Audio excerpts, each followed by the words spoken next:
మనిద్దరి మధ్యలో ఏ జన్మలో ఏ తీరని రుణం ఉందో, మరెందుకు ఇంతలో ఈ బంధనం ఇన్నింతలు పెరిగిందో, అమాయకమైన నీ చిన్నారి నవ్వును ఏ తల్లి కందో, ఇటే నీ దారి ఉందని నిన్ను ఏ సుడి గాలి పంపిందో.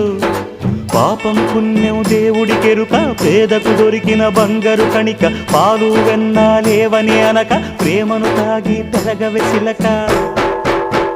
వలేసే పాడు లోకం కంటపడక ఉండు నాయనక, ఇలా నా గుండెలోనే గువ్వల కొలు ఉండిపోయింక. ఇటే పోస్తే ఎమున్నైనా నిలేస్తానే, మరింక ఏ కీడు నీ వంక రాలే.